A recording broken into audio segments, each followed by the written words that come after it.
जय राधा माधव कुंज बिहारी।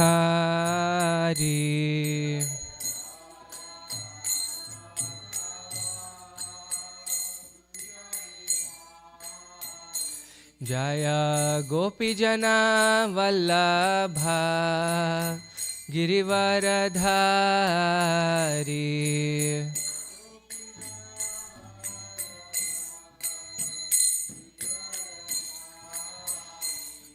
जय गोपीजना वल्लभा गिरिवरधारी।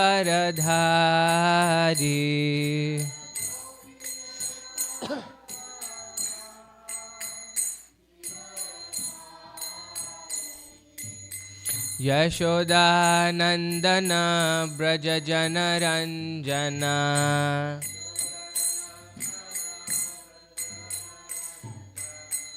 यशोदानंदन ब्रज जनरंजना।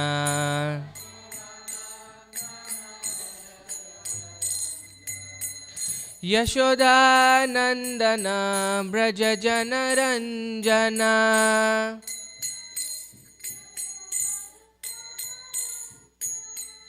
यमुना तीरा वनचारी।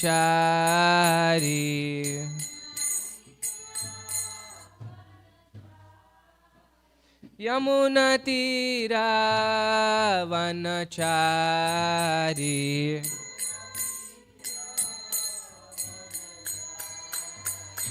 जय राधा माधव कुंज बिहारी।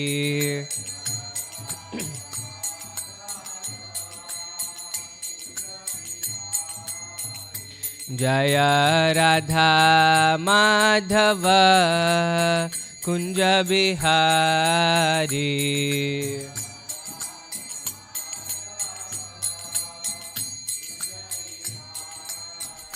जय गोपी जना वल्लभा गिरिवरधारी।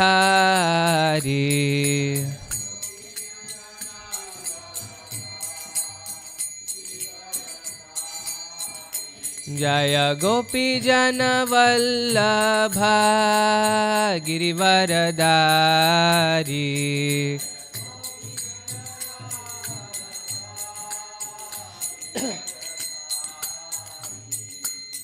यशोदानंदन ब्रज जनरंजना।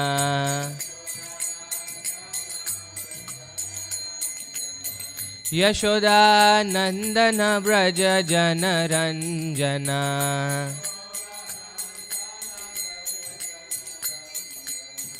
यशोदानंदन ब्रज जनरंजना।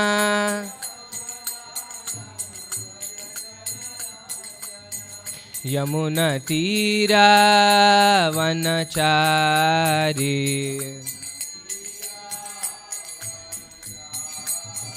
यमुना तीरा वनचारी।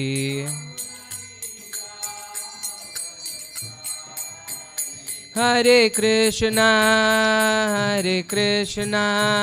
कृष्णा कृष्णा हरे हरे, हरे Ram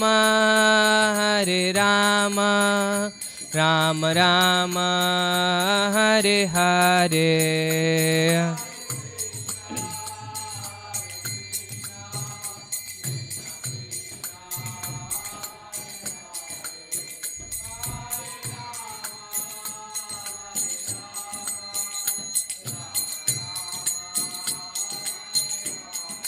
Hare Krishna,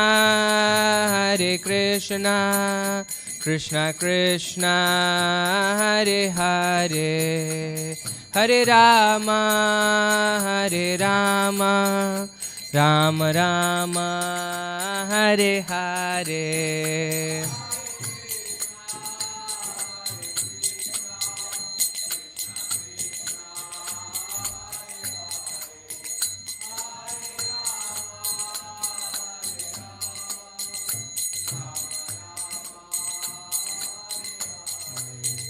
Jaya Prabhupada, Jaya Prabhupada, Jaya Prabhupada, Jaya Prabhupada.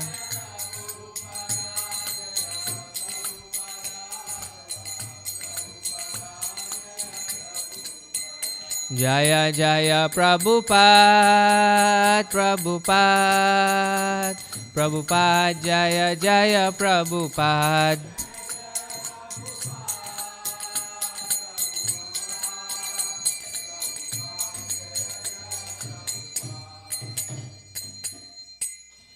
Jayam Vishnupada Paramhamsa Parivrajakaacharya Ashtotra Sata Shri Srimad. His Divine Grace A.C. Bhaktivedanta Swami Srila Prabhupada Ki Jai. Grantaraj Srimad Bhagavatam Ki Jai. Samaveta Bhakta Vrinda Ki Jai. Nitai Gaur Premanande Hari Hari Bol. All glories to the assembled devotees. All glories to the assembled devotees. All glories to the assembled devotees. All glories, all glories, all glories to Shri Shri Guru and Shri Gauranga. All glories to Srila Prabhupada. We'll continue our reading from the Srimad Bhagavatam, Canto 10. You know what the title of Canto 10 is? Samam Bonam. Everything. This is it. And we are on Chapter 4, the atrocities of King Kamsa. We'll do text 25 through 28 today. Please repeat. Om Namo Bhagavate Vasudevaya. Om Namo Bhagavate Vasudevaya. Om Namo Bhagavate Vasudevaya. We'll do the Mangalacharan together. Narayanam Namaskritya Naram Chaiva Narottamam Devim Saraswatim Vyasam Tato Jayamudirayet. नष्टप्रायेषु अभद्रेषु नित्यं भागवत सेवया भगवती उत्तमश्लोके भक्तिर्भवति नैष्टिकी. ॐ अज्ञानतिमिरान्धस्य ज्ञानाञ्जनशलाकया चक्षुरोन्मिलितं येन तस्मै श्रीगुरवे नमः. श्रीचैतन्यमनोभीष्टं स्थापितं येन भूतले स्वयं रूप कदा मह्यं ददाति स्वपदान्तिकं. वन्देऽहं श्रीगुरो श्रीयुतपदकमलं श्रीगुरोन् वैष्णवांश. श्रीरूपं साह्रजातं सहगणरघुनाथान्वितां तं सजीवं साद्वैतं सावधूतं परिजनसहितं कृष्णचैतन्यदेवं.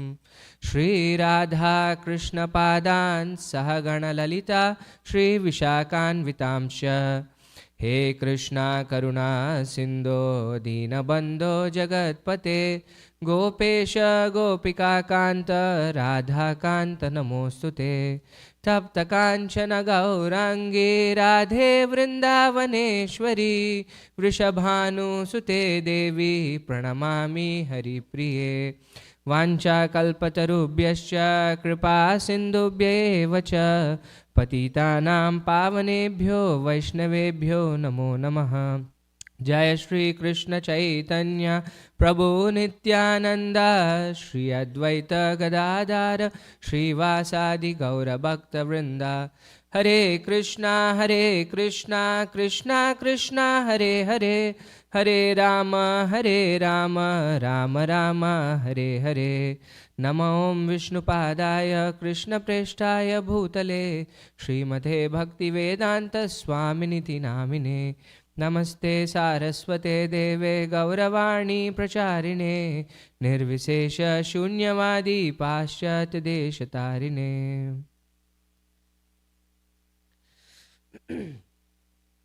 We're starting off with a new section today. So what was happening yesterday? Does anybody remember? What did we read yesterday in the class? Yeah, not preached really, he was begging forgiveness, right? That's what he was doing. And he was giving the various reasons why they should forgive him and all of that. But in reality, he was repenting for the cruelty that he had committed. And today we'll see the reaction of Devaki and Vasudeva to what Kamsa had said. That's what we'll read today. So let's start off with the translation for text 25. Who has the mic?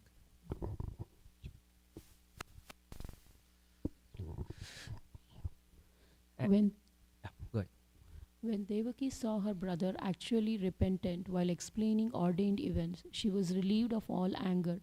Similarly, Vasudeva was also free from anger. Smiling, he spoke to Kamsa as follows. Let's read the purport. Actually, all three are small purports. We can read. Devaki and Vasudeva, both highly elevated personalities, accepted the truth presented by Kamsa that everything is ordained by providence. According to the prophecy, Kamsa would be killed by the eighth child of Devaki. Therefore, Vasudeva and Devaki saw that behind all these incidents was a great plan devised by the Supreme Personality of Godhead. Because the Lord had already taken birth just like a human child and was in the safe custody of Yashoda, everything was happening according to plan, and there was no need to continue their ill feeling toward Kamsa. Thus, they accepted Kamsa's words. Actually, what they're doing is a very, very difficult thing to do. Although the reasoning might be factual, right? Why they're doing it. Durga escaped from his hand. Before that, Vasudeva had transferred Krishna to Gokula. Yet, he killed 6 of their children. For any parent, losing one is actually tragic. And you see your own child being killed in front of your eyes by trashing them to a rock. This is how horrible it was. And yet, their immediate reaction, once he apologizes, was to smile. The Bhagavatam says they were smiling. Both of them were smiling. And they immediately was like, okay, it's unfortunate, but it's the will of the providence. We'll see more about this.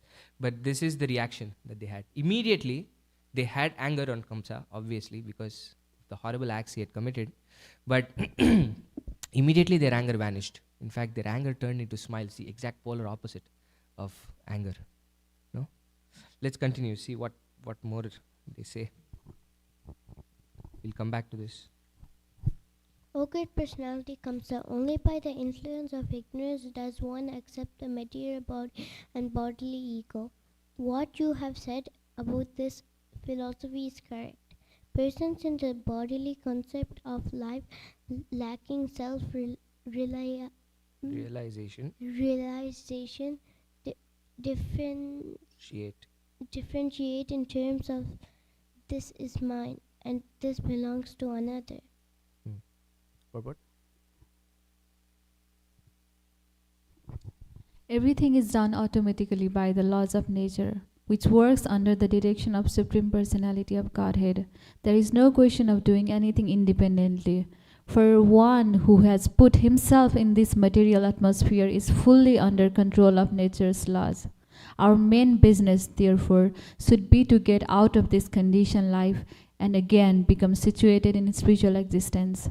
Only due to ignorance does a person think, I am a demigod, I am a human being, I am a dog, I am a cat, or when the ignorance is still further advanced, I am God. Unless one is fully self-realization, one's life of ignorance will continue. The verse and Prabhupada's purport is using this one word again and again as the cause of why we see things differently, right? This is mine, this is his, and all the reactions that come along with it by seeing the world in such a manner. What is that one point that the verse and Prabhupada are repeating is the cause of all of this? Ignorance. And what is this ignorance? I am this body. But it says in the verse, only by the influence of ignorance does one accept the material body and bodily ego. So this ignorance is preceding the acceptance of the body and the false ego, right? It's okay, when we are having this body, we think we are this body, but this ignorance has actually preceded us taking this body. It is because of this ignorance, avidya, that we actually take this body. Do you know what this ignorance is that causes us to take this body? It's the opposite of it, is the ignorance that where we consider we are not the servant of Krishna. Right? It is this ignorance, Rupa Goswami says, this avidya which actually causes everything. Bhaktivinoda Thakur says this important aspect, this is called sambandha, right? The relationship between us and the Lord. That I am Jiver Swarup Hoy Nityar Krishna Das. This is our Sambandha. We are the eternal servants of Krishna. That if we don't establish this Sambandha very clearly in our hearts, it's very hard for us to achieve Shuddhanam.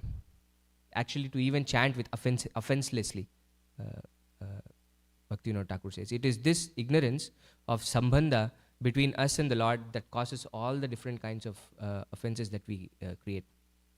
Once this point is firmly established in our hearts through realization, not theoretically, that I'm really the servant of the Lord, then our activities will follow in that capacity.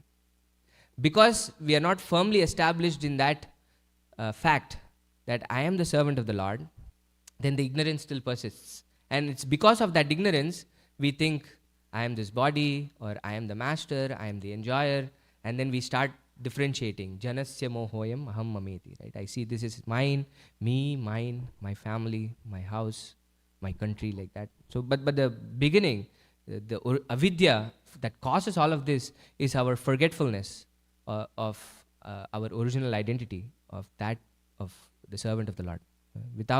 If we didn't have this avidya, then we would not have any of the problems that we discuss here. Okay, let's continue. We finished the purport. Text 27. This is our focus verse. We'll do the translation and come back to the purport later. We'll do two translations, 27 and 28, and then we'll come back to this verse. Persons with the vision of differentiation are imbued with the material qualities, lamentation, jubilation, fear, envy, greed, illusion, and madness.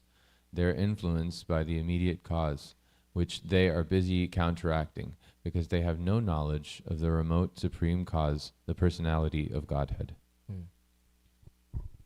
And then text 28's translation.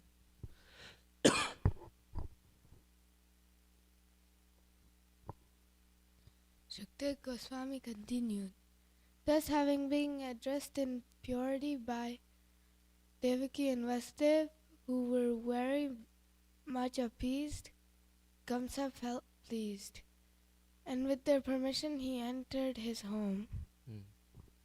Looks like a really nice person, no? Let's go back to text 27. Sanskrit? Fine, take it. Okay. Shoka harsha bhaya dvesha lobha moha madhanvita mito gnantam na pashyanti bhaver bhavam prithak drisha. Shoka harsha bhaya dvesha lobha moha madhanvita mito gnantam na pashyanti bhavair bhavam prithak drisha. Please chant. Shoka harsha bhaya dvesha lobha moha madhanvita mito gnantam na pashyanti bhaver bhavam prithak drishaha. Shoka harsha bhaya dvesha lobha moha madhanvita mito gnantam na pashyanti bhaver bhavam prithak drisha. Shoka harsha bhaya dvesha lobha moha madhanvita shanti bhaver bhavam prithak drisha. Translation and purport by His Divine Grace A.C. Bhaktivedanta Swami Srila Prabhupada. Srila Prabhupada ki jai. This is the word for word translation. Shoka, lamentation. Harsha, jubilation. Bhaya, fear. dvesha, envy, lobha, greed, moha, illusion, madha, madness, anvitha, endowed with, mitaha, one another, gnantam, engaged in killing, na pashyanti, do not see, bhavai, because of such differentiation, bhavam, the situation in relation to the Supreme Lord, prithak drisha, persons who see everything as separate from the control of the Lord. Translation: persons with a vision of differentiation are imbued with material qualities, lamentation, jubilation, fear, envy, greed, illusion, and madness. They are influenced by the immediate cause, which they are busy counteracting, because they have no knowledge of the remote supreme cause, the Supreme Personality of Godhead. Purport: Krishna is the cause of all causes, sarva karana karanam. But one who has no connection with Krishna is disturbed by the immediate causes and cannot restrain his vision of separation or differences. When an expert physician treats a patient, he tries to find the original cause of the disease and is not diverted by the symptoms of the original cause. Similarly, a devotee is never disturbed by the reverses in life. Tattenu kampam susamikshamana. Bhagavatam 10:14-8. A devotee understands that when he is in distress, this is due to his own past misdeeds, which are now accruing reactions, although by the grace of the Supreme Personality of Godhead, these are only very slight. Karmani nirdahati kintusha bhakti bhajam. Brahma Samhita 5:54. When a devotee under the protection of the Supreme Personality of Godhead is to suffer because of faults in his past deeds, he passes through only a little misery by the grace of the Lord. Although the disease of a devotee is due to mistakes committed sometimes in the past, he agrees to suffer and tolerate such miseries, and he depends fully on the Supreme Personality of Godhead. Thus, he is never affected by the material conditions of lamentation, jubilation, fear, and so on. A devotee never sees anything to be unconnected with the Supreme Personality of Godhead. Srila Madhvacharya, quoting from the Bhavishya Purana, says, Bhagavad darshanadhyasya virodha darshanam prithak prithak drishti sa vigneyo natu sadbheda darshana. So Prabhupada in this purport tells us how it is possible for Devaki and Vasudeva to react the way that they reacted. Because we discussed, after everything that they went through, their immediate reaction after Kamsa truly repented, actually in this case, was to forgive him and say, this is the act of the providence. And in this verse especially, the verse and Prabhupada in the purport speaks about two very important concepts. The immediate cause and the remote cause. For everything, there are two kinds of causes. Actually, the immediate cause is called the material cause in Western philosophical systems, and the remote cause is called the efficient cause. So it's synonymous. The remote cause is the efficient cause, the immediate cause is the material cause. And many of us in this world don't see the remote cause or the efficient cause of why things are happening. We are trying to constantly counteract the immediate causes. Oh, this person said something to me. Oh, that happened to me. We're trying to constantly counteract the immediate cause, not knowing why that is happening in the first place. Jiva Goswami gives this example of a potter and a clay. So the potter makes the pot from the clay, right? And there are several things that go into creation of the pot. What are all the things that go into the creation of the pot? Earth, clay, then water, the wheel itself, the person, the potter, right? And then the thread and the stick, that, or sometimes they use their own hand to make the pot. So you can see several causes that create the pot, right? Somebody can say, oh, the pot cannot be there without the clay, which is a fact, right? Without the clay, there can never be pot. But somebody can say, oh, the pot can never be there without the wheel. You can have the clay, but if you don't have the wheel, how will you make the pot? Without the water, without the stick, without the thread. These are all material causes for making the pot. Right? Without all of these material ingredients, of course the pot cannot be made. But who is actually making the pot? With just these material ingredients, will that pot automatically manifest? No. The potter has to actually pull in all these material ingredients and then make the pot for the pot to actually manifest. So this is what we're all seeing, right? Many people, or most of us in this world, see the material causes, saying this is what is causing this is what's causing this, without seeing the efficient cause of why everything is happening. And Prabhupada mentions right in the first line that who is the cause of all causes? Krishna. Krishna is Sarva Karana Karanam.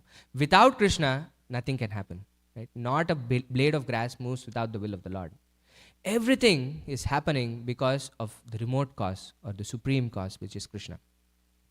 So a devotee perfectly understands this, that everything that's happening to me is actually happening because Krishna wants it to happen this way. Let me see.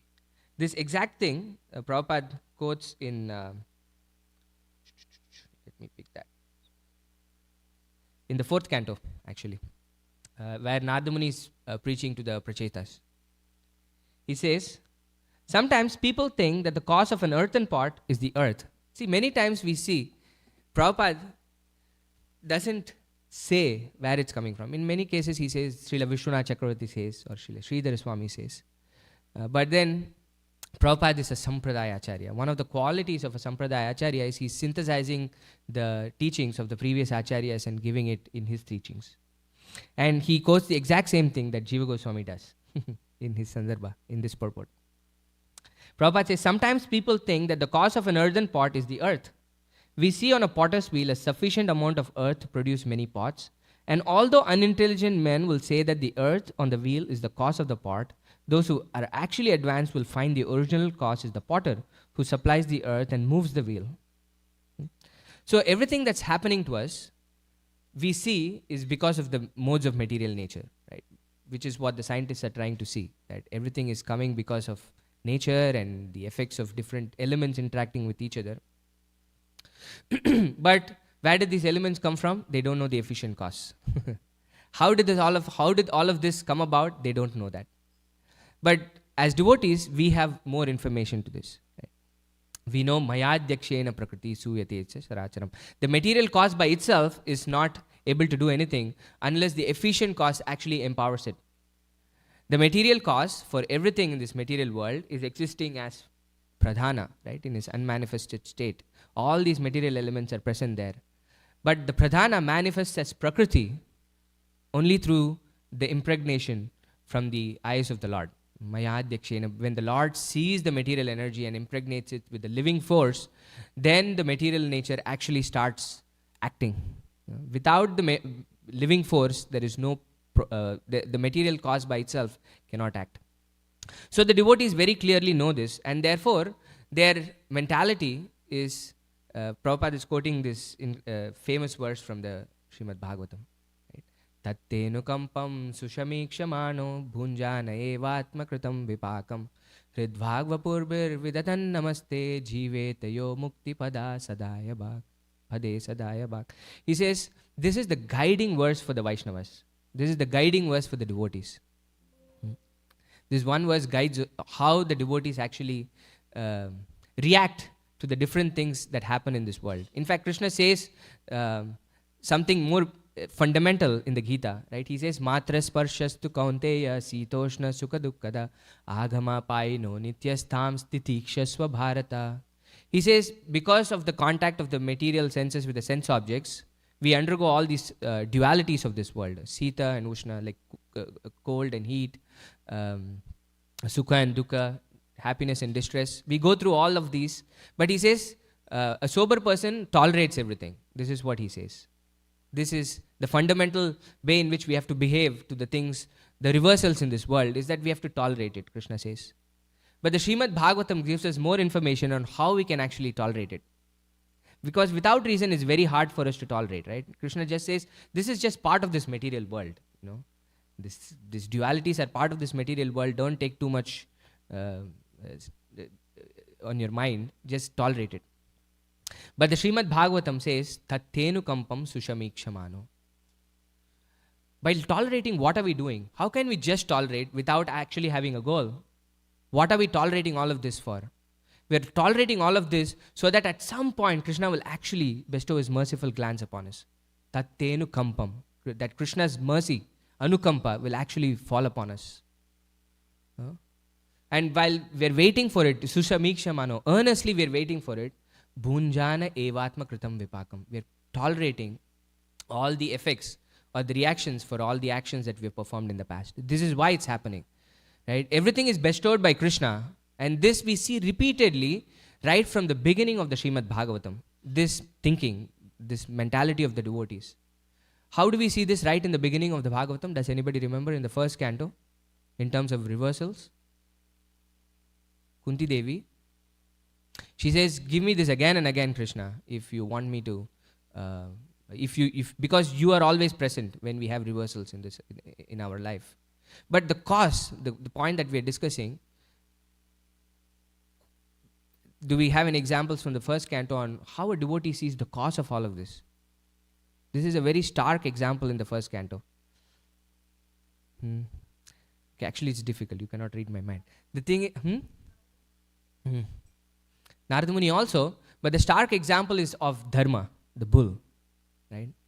Where the Kali Purusha, the personality of Kali, is actually harassing him and abusing this bull. And already this bull is standing on one leg.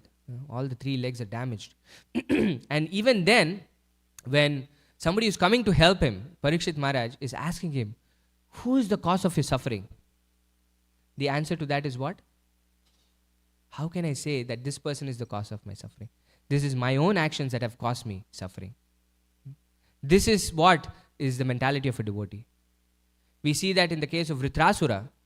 Vritrasura tells Indra, Indra, you kill me. This is what is ordained to happen. Right? The devotees throughout the pages of the Bhagavatam are looking at suffering from this perspective, is that it is happening not because of anyone else or anything else, it is happening because of their own actions. They are receiving the reactions for their own actions. Of course, it is given by Krishna. That is why he is called the efficient cause. The reactions are provided by Krishna, but doesn't mean that Krishna is the reason for why we are suffering. So they are constantly bhunjana evatma kritam vipakam. Whatever is the reactions for their actions, they're patiently tolerating it, eagerly waiting for the glance. Hrid vag vapurbir vidatan namaste. While tolerating and undergoing the reactions for their actions, they're just not tolerating. They're doing something more positive. Hrid vag vapurbir vidatan namaste. That with their mind, body and words, they're constantly offering obeisances to the Lord, even when they are actually suffering, going through that suffering. They're just not patiently tolerating. They're just not being passive. They're actually being active, even in that circumstance, by two things: by constantly waiting for the mercy of the Lord and acting on, by surrendering. Namaste means paying obeisances, which is also a form of surrender. Their life is a surrender through their body, words, and mind. And such a person, Jivetaya, one who lives like this, Brahma says, Mukti Pada Sadaya Bhag. This is the rightful owner of liberation. This is owner of the kingdom of God, Prabhupada says. This is what we get as devotees if we tolerate reversals in life. And Prabhupada goes a step even further to say, we're not even getting everything that we deserve. Prabhupada says in this purport, when a devotee under the protection of the Supreme Personality of Godhead is to suffer because of the faults in his past deeds, he passes through only a little misery by the grace of the Lord. We actually deserve so much more misery in our lives. And because of our surrender to the Lord minimizes our misery. Because the reason for why we have miseries in this life, from Krishna's perspective, is to actually purify us and bring us back to Godhead, not to break us.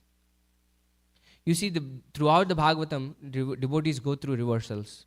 But at no point does Krishna give them so much misery that it breaks them. It completely, like they leave bhakti and go away. Krishna never does that. Krishna gives us as much misery as we can tolerate.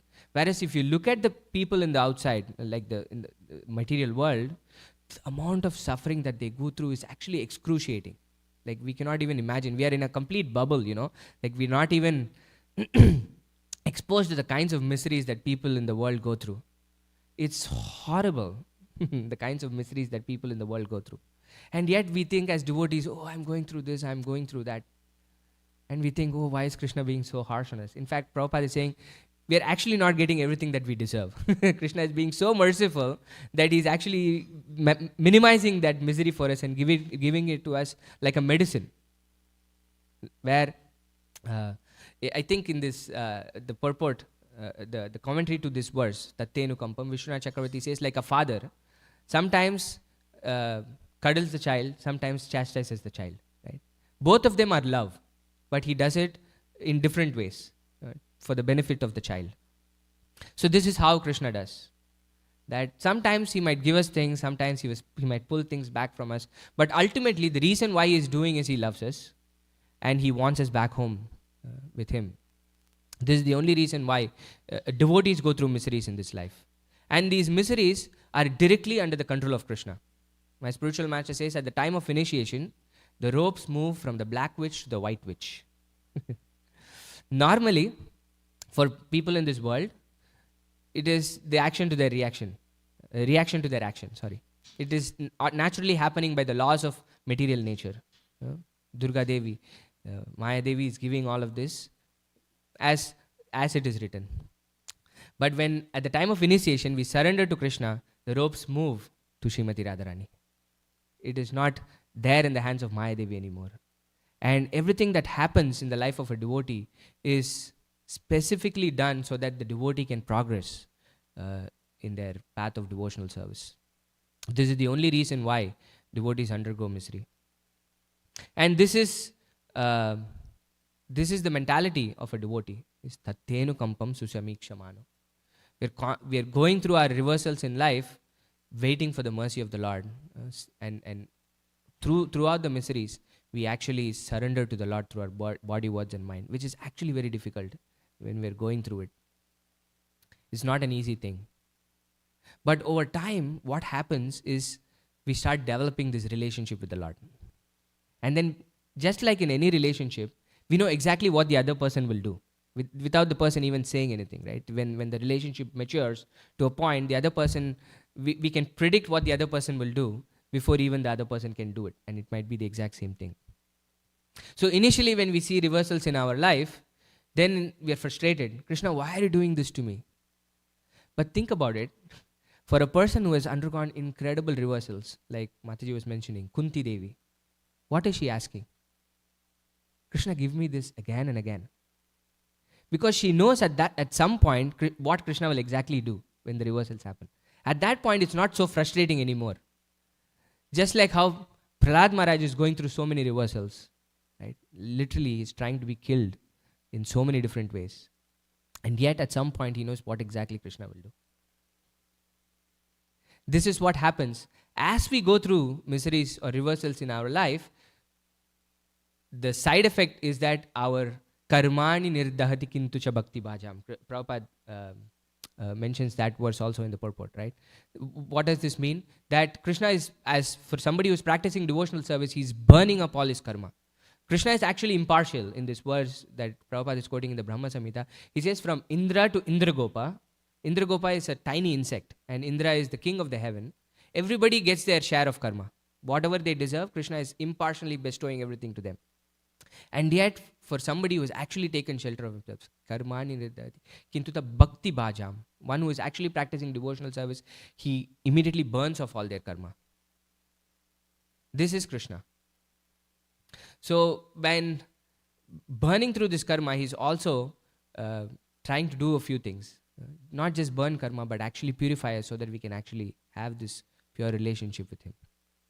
And Vasudeva and Devaki are in that platform here. Think about the position that they are in. Initially, actually this has happened twice, right? The first time, Kamsa's life was in threat, he jailed them. Actually, he was going to kill Devaki.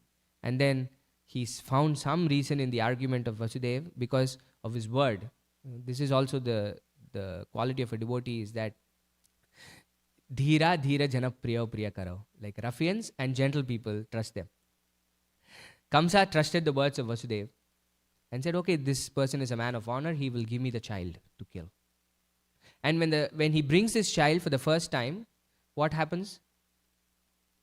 He actually says, no, it's only the 8th child that's going to kill me, you can have this back. Right? He has this initial, and then immediately his mind changes and he starts killing those children. So twice, and this is the second time Kamsa's mind has changed. And really, for somebody who's gone through this, can you believe such a person when he says some things like this? Actually, this is the third time, right? The first time he wanted to kill, he stopped killing. Second time, he wanted to kill, didn't want to kill the child, he killed the child, all the children actually. And now he's saying, oh, I'm sorry, I'm actually... But for such a person, how can you believe? And yet, the reaction of the devotees is immediately their anger and actually lamentation are pacified. And they think, okay, this is the will of the providence. They don't go trying to figure out how can I overcome this material misery. They try within their capacity. They don't go out of their way to overcome material miseries because they know that the nature of this world is it's miserable. There is no point in trying to fix the misery in this world through fixing the material causes, right? The immediate causes. The only way we can fix the misery of this world is to approach the efficient cause. Ishvara Parama Krishna Sarva Karana Karanam. When we can practice devotional service to please Krishna, that is when we'll be happy. That is when this titiksha will happen, that toleration will happen, where these things don't affect us. That is what it means, right? For us to tolerate, it cannot affect us beyond a point. If it affects us beyond a point, how can we tolerate? That is the basic quality of tolerating, is that we have some threshold where things don't really affect us. We can keep tolerating it. Okay, it's there. It's like a pinprick, Prabhupada says in the preface.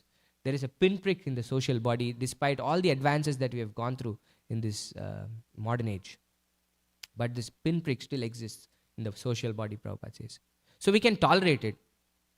But how can this toleration happen? Unless we recognize what all of this is in reality. Without that, we cannot tolerate it. If somebody says something about us, we cannot tolerate it. If somebody does something to us, we cannot tolerate it.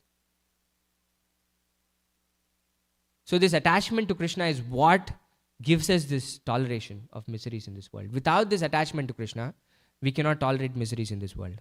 We will always have this quality of envy and revenge and all of these things that this verse is saying, right? Lamentation, jubilation, fear, envy, greed, illusion, and madness. All of this is there because of the differentiation that we see in this world. We don't see everything as Krishna. We don't see that everything is the energy of Krishna. Everyone is an energy of Krishna. Then we start seeing separation and differences. And these differences start fading away only when we actually have this attachment to Krishna. Even when we are going through all of that, if we can actually use our mind, body, and words in surrendering to Krishna, that's when it will help. And we can speak a little bit more about this, but I wanted to speak about one other thing also today, because today is also the disappearance day of Sripad Ramanujacharya. It's a very auspicious day. It's a bittersweet day. They say the disappearance days of a great devotee are more beneficial or are actually more prominent than the appearance days. Why? Because when the devotee appears, the world doesn't know how much of a devotee that person is. But when the devotee disappears, he has done so much good to the world that the world is in separation from the devotee. So the disappearance day talked to us more about the devotee than when the devotee actually appeared. And today is the disappearance day of Ramanujacharya. And especially personally for me, I'm very grateful for Ramanujacharya because I come from the southern part of India and I was introduced to Krishna consciousness by a follower of Ramanujacharya. He was very broad-minded that although he was a follower of Ramanujacharya, he introduced me to Srila Prabhupada. And Ramanujacharya was one of the first prominent acharyas to write his bhashya, his commentary against Mayavad philosophy. Because Sripad Shankaracharya and Ramanujacharya were within 100 years apart, I think. And the prominent philosophy during his time was Mayavad. In fact, the prominent philosophy of the material world in general is Mayavad, right? Nirvisesha Shunyavad, Prabhupada says in his Pranam Mantra. Paschatya Desha Tarine. And one of the very first acharyas who actually started fighting against Mayavad was Sripad Ramanujacharya. In fact, every single acharya of ours, Srila Jiva Goswami, Srila Vishwanath Chakravarti Thakur, Srila Bhakti Vinod Thakur, Bhakti Siddhanta Saraswati Thakur, Srila Prabhupada, refer to Ramanujacharya so much. His Sapta Vida Anupapatti, or 7 untenables on Mayavad, is actually very legendary. Why Mayavad is untenable? He gives 7 reasons, and Srila Jiva Goswami uses so many of that.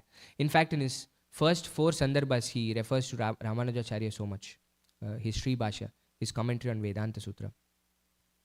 And Srila Bhakti Siddhanta Saraswati Thakur, in Mayapur, if you go to his Gaudiya Math, to his temple, you can see a deity of Ramanujacharya. In fact, all the 4 prominent acharya of the 4 sampradayas.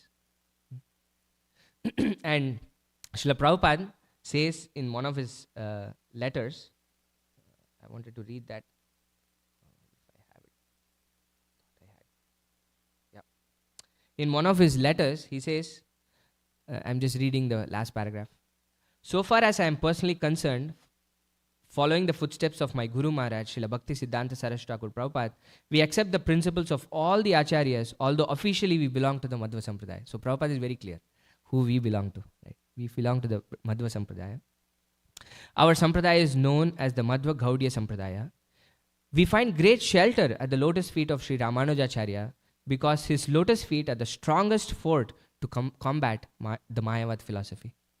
He says, we find great shelter at the lotus feet of Sri Ramanujacharya because his lotus feet are the strongest fort to combat the Mayavad philosophy.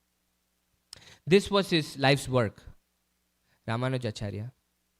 And he lived for 120 years and revived the Sri Vaishnava philosophy. And actually not revived, but made it more prominent. It was not that it was there for revival. And he has a very incredible connection to us as Gaudiya Vaishnavas. In the Navadvip Dham Mahatmya by Srila Bhakti Vinod Thakur, it says that when Ramanujacharya was in Puri, Jagannath came in his dream. And he said, I want you to go to Navadvip and take darshan of my form as Gauranga. Actually, in Navadvip, there is a place called Vaikuntapuri. Navadvip Dham Mahatmya is Bhakti Vinod Thakur's narration of the first Navadvip Mandal Parikrama that happened. You know who did the first Navadvip Mandal Parikrama? And? Jiva Goswami. Jiva Goswami wanted to first visit Navadvip before going to Vrindavan. And there he met Mahaprabhu and all the associates of Chaitanya who were present. Many of them had left the planet. So Nityananda Prabhu personally took Jiva Goswami throughout Navadvip Mandal. So during this, he comes to Vaikuntapuri and speaks to Jiva Goswami and says, this is the place, Vaikuntapuri. And he narrates this pastime from Puri, where when Ramanujacharya was in Puri, Jagannath came in his dream and said, now you should go and take darshan of my form as Gauranga. Mahaprabhu didn't appear, right? Mahaprabhu appeared 500 years after Ramanujacharya. Ramanujacharya is at least 1,001 or 1,005 years old since his appearance. More than 1,000 years. So then Ramanujacharya asked him, I don't know, how will I recognize Gauranga? I don't know who this is. And then he immediately says, I will go take darshan in Navadvip and I will start preaching the glories of Gauranga Mahaprabhu throughout the world. But Jagannath says, no, this is not the time yet. I want you to go and take darshan of Gauranga, go to Navadvip, but then you continue preaching your Dhasya Rasa, he says. You continue doing that. And in Navadvip Dham Mahatmya, Bhakti Vinod Thakur says, Ramanujacharya in his heart was meditating on Gauranga Mahaprabhu and was requesting Jagannath that, can I please take darshan of Gauranga? So he does go to Navadvip and has Gauranga in his heart and preaches. in South India, the philosophy of Vishishtadvaita. And when Mahaprabhu appears, he comes as Sri Ananta, a devotee, who comes and takes darshan of Mahaprabhu, Bhaktivinoda Thakur writes. He is present when Mahaprabhu gets married to Vishnupriya Devi. Sri Ananta is Ramanujacharya, who is also part of the Gaudiya Sampradaya, a devotee. It's incredible how everything is so intertwined. All these devotees are working towards one principle, which is to somehow enlighten this world so that we can take up the path of devotional service and serve the Lord. So on this auspicious day of the disappearance of, actually, Mahaprabhu took two important qualities from all four sampradayas, right? Mahaprabhu came to unite all the four Vaishnava sampradayas, and in that effort, he took two prominent qualities from each of the sampradayas. And from Sri Vaishnavism, Sri Sampradaya, he took two qualities. Do you know what those two qualities are? Two incredibly important qualities, actually. Yes, you were saying? Worship? Vaishnav Seva and Ananya Bhakti, unalloyed devotional service. Yeah, free from jnana and karma. Unalloyed devotional service to Krishna and Vaishnav Seva. These are the two qualities he took from the Sri Sampradaya. So today is his disappearance day. So we can pray to Sri Ramanujacharya that we get unalloyed devotional service to the Lord and somehow or the other be able to perform Vaishnav Seva in our capacity, whatever capacity we have. And these two things is what will propel us in our path of devotional service. And so many things we can say. There is actually an article I read on Dandavats which by Jayabhatak Maharaj. I think you can look it up, where he summarizes his life. It's a wonderful article actually that goes through like a quick summary from the Gaudiya perspective of Ramanujacharya. Okay, we'll stop here, and if there are any questions, comments, reflections, we can. Yes, Mataji. Can you pass the mic?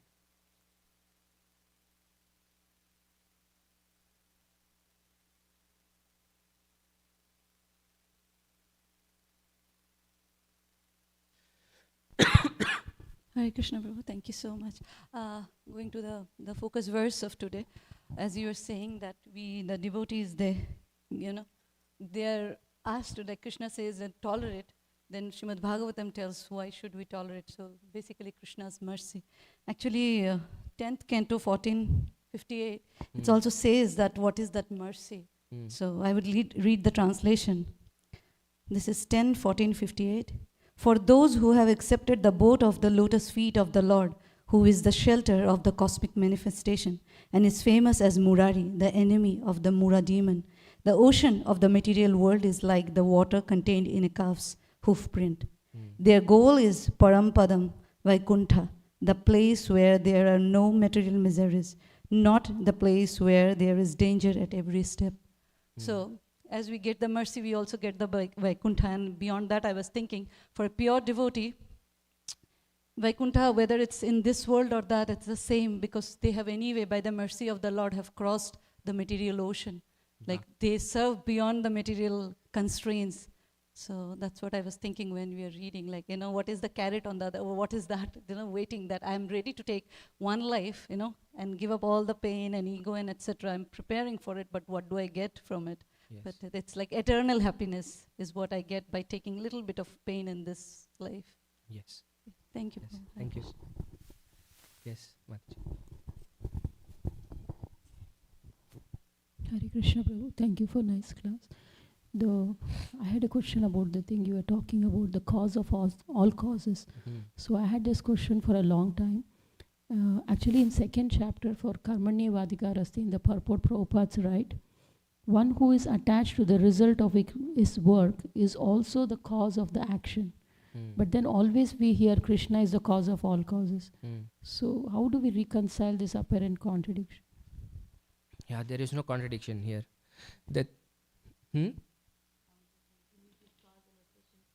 Yeah, that's basically what it is. This is what we were discussing, right? We are the immediate causes in the sense our actions trigger reactions, right? But who is sanctioning all of that? Because of whom does all of this happen? This is the ultimate cause. Because without Krishna's sanction, no action. There are five factors for any action to complete. In the 18th chapter, Krishna says in the Gita, right? One is our desire. The other is the modes of material nature. What are the other three? Does anybody remember? The 5 factors that are required for any activity to happen. Time? Was it time, one of it? I don't know. No, but the main quality, but we can look this up. The main factor is the sanction by the Paramatma. I want to lift this hand, right? My desire is there. The body has to cooperate, and so many things have to be there. But just my desire cannot lift my hand. Krishna has to sanction. Okay, you can lift your hand. Because so many people have paralysis, right? Their desire is there, their hands are there, but then the sanction of the Lord is not there. And that sanction of the Lord is not a whimsical. It's not that He is making somebody paralytic or He is making somebody active. It is by their own actions that they are in that position. Krishna is simply sanctioning. This is the role of the Paramatma. Upadrishtanu mantacha bhakta bhokta maheshwara. He's constantly observing everything and sanctioning and permitting different things that we deserve and we don't deserve. And what we deserve and what we don't deserve is ruled by the karma that we have. Right? If I have this desire to be a trillionaire, I can try how much ever I want. If it's not there in my karma, I will never become a trillionaire. This is what it means. Our actions cause reaction, but whether the sanctioning of that reaction and to what extent, Prabhupada goes to this purport, that reaction manifests is completely dependent on the Lord. For everybody else, Krishna is constantly giving them what they deserve. Right? I'm not even going to interfere. I'm just going to let my energy take care of it, which is the material energy is constantly dictating it. 3 modes of nature are taking care of everything. Like the puppet, you see the Bhagavad Gita plate. But for a devotee, he intervenes and says, okay, I want to tweak this a little bit there, I want to tweak that a little bit there, and then so that things are beneficial for us. That's what it means. So in relation to this verse and what you mentioned, for devotees who are completely surrendered, for pure devotees, the cause is completely Krishna. But for who is attached to their result, the cause is not Krishna, is just sanctioning their desire. See, ultimately it's Krishna, right? This is Yes. what it means. The cause is still Krishna, because under whose energy is it happening? No, I mean, because based on this verse and what you just told, I'm Yes. just trying to understand if I understood correct is, Yes, for somebody who is not surrendered to Krishna, who is attached to their results, yes, their desires, I mean, ultimately Krishna is sanctioning, Yeah. but the immediate, like you told, immediate cause is their desire. yes. But for devotees, it completely controlled by Krishna. Is No, it correct? it is also our immediate desires, but Krishna intervenes. This is the point. It's not on an autopilot mode. See, whatever we are experiencing in our life is not something that Krishna manufactured. Right? The bodies that we take, the environments that we are in, although we are devotees, is happening because of all our past actions. But the extent to which we undergo certain reactions is controlled by Krishna. Krishna very rarely will intervene completely and change the complete karmic map of a devotee, even if they are pure. He'll let because it's also his rule of law, right? He will not completely try to make an exception out of it, but he'll use that circumstance to bring them closer to the Lord. But Prabhu, if you paraphrase this in an opposite, so for example, here Prabhupada is telling, one who is attached to the result of his work is also the cause of action. Correct. So that means one who is not attached to the result of his work is not the cause of his action. Exactly. Is that correct? Exactly. Which is what bhakti is, right? Rishikena Rishikesha Sevanam Bhakti Ruchyate. If I do my service and if I want the results of that service, then I am the cause of the action, which I will perform because of the reaction, right? This is what is impelling me. This cycle of karma is kuta, bija, prarabdha, aprarabdha. It is, what happens is the seed that I'm planting influences how I'm going to act in the future. That's what that line means. The action creates, because I want the result, it's creating a specific mindset, and that will propel my further actions. The cycle continues. But the opposite is akarma. This is karma, right? I want the results of my action. The opposite is akarma, where I don't want the results of my action.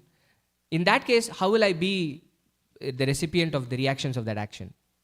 Right? I'm performing an action, but the result, who am I offering it to? Krishna. So then everything belongs to Krishna. This is the general principle of devotional service. Right? How will I be responsible for that action? Or else the entire system will crumble, right? Why am I offering prasadam in the first place? At that point, it becomes akarma. Make sense? Yeah. Okay. Only 3 factors? There is 5. That I know. Yeah. Yes. Can you? Yeah, the place of action. I'm going to repeat because the performer, the senses, the endeavor, ultimately the super soul. This is what the 18th chapter says. There are 5 factors in anything, but ultimate cause is the super soul. If there is no sanction, nothing will happen. Yes. When I'm Can you hold the mic here? sorry? Not here. Hold the mic here on the top. Here. Yeah, the transmitter is here. That's why. Okay. So what I got from this is we incur the karma of our actions to the degree that we need to develop a distaste for taking ownership or taking being the enjoyer. Yeah, in general, karma works that way, but it is really slow. This is what happens. The Krishna says this in the yoga ladder. This is the general principle of karma. Is that I want things for myself, right? My own sense gratification. After many, many lifetimes, all I see is doing things for myself is only causing me misery. Then at some point, I start asking, like, why am I doing what I'm doing? Who am I? And then start getting the answers for it. That is jnana. Till then, it's all me. What do I want? How can I get my things for my own sense gratification? And then slowly it progresses. But there is no guarantee. This is why it's called the ladder. Is that there is no guarantee that you'll always be going up. You can go down also. There are different pitfalls for each of these stages of the yoga ladder. But what devotional service does is it accelerates things much faster. It's like an elevator, Krishna says. But the general principle is what you said. The entire idea of karma is to actually bring us a distaste for material enjoyment. It's like when there's criminals, if they are completely against the law, they don't wish to abide, then the criminal law gets tougher and tougher on them. But some of them, if they choose to be of service, it gets into a halfway house. Yes. So it's kind of like, as a devotee, we're in the halfway house. You have a little bit of more protection and freedom, but you're still having to incur the consequences of your actions. Yeah, it's more than a halfway house actually. A halfway house would be somebody who is on the path of spirituality, like when they're asking questions of what is this world, who am I, right? Then they have some distinction between this world and them, and they start acting on that platform. So many things don't really disturb them. But when we are when we are practicing devotional service, we are in like a special house. That Krishna builds for us. You know, we're in the bouncy house. Yeah, we are in the completely under the protection of the Lord. Yeah. At that point, it is not just the rules of the land that dictate us. Krishna's rules start acting on us. Make sense? Yes. Okay. Yes, Aprami Prabhu. Can you pass the mic, please, Jaishnav?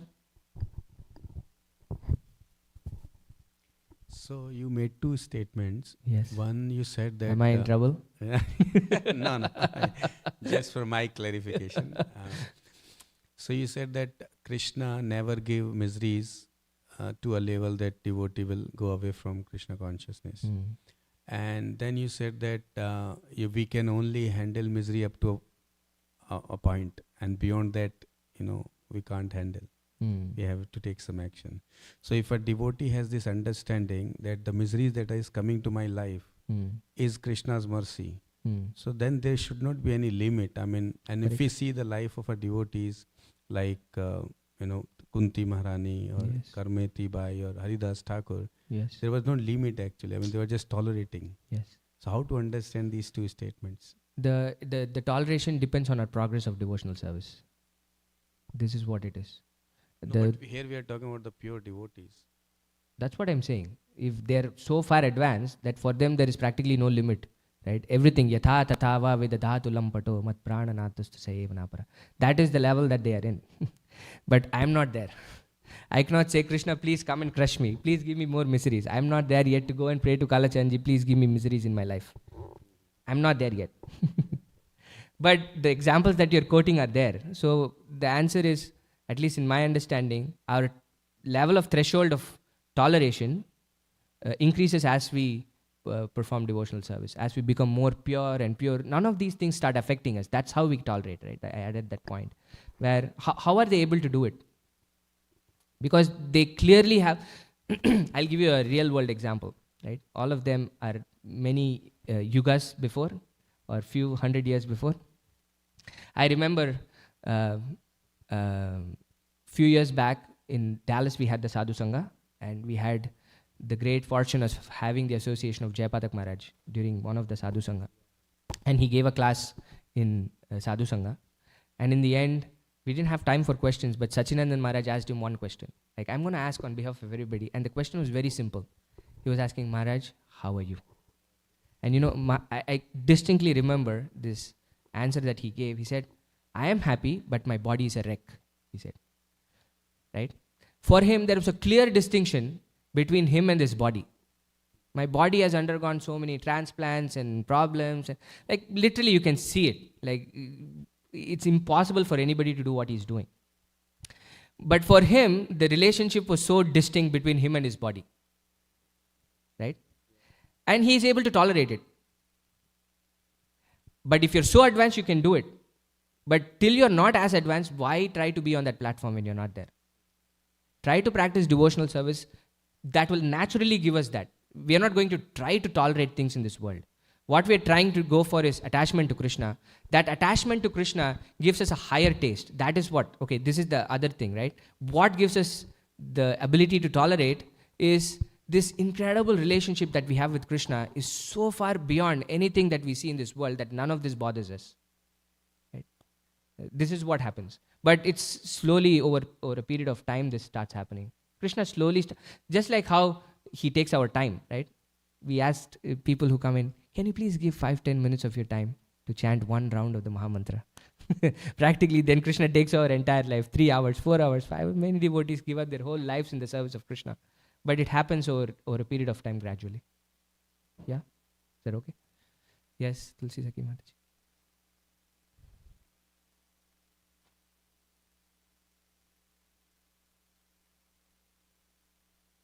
Thank you. One question about tolerance you answered. Yes. The other main point you were making, our suffering is because of ignorance, avidya, which is the beginning, and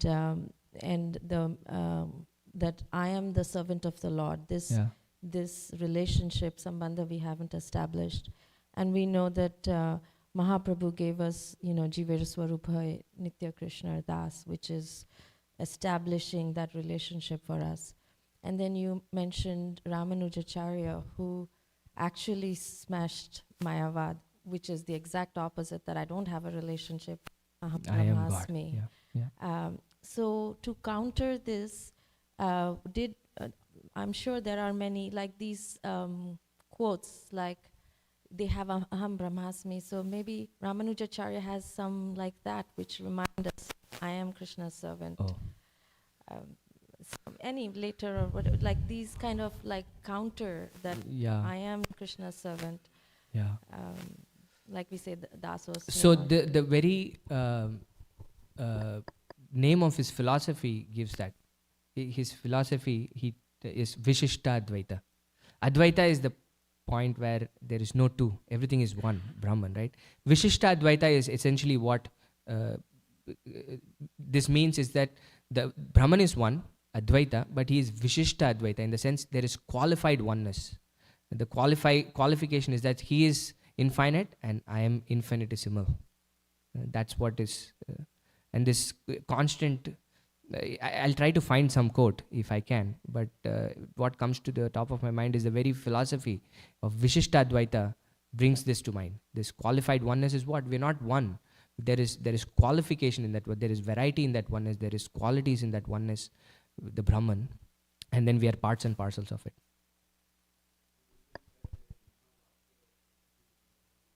Yeah. But because it's like everybody always quotes from the Vedas to prove their point, right? Yes, He must have also picked something to say, this is where we are servant of Krishna. Yes.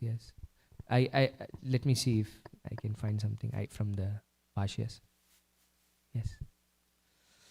Okay, we'll stop here then. Grantaraj Srimad Bhagavatam ki jai, Srila Prabhupada ki jai, Srila Ramanujacharya ki jai.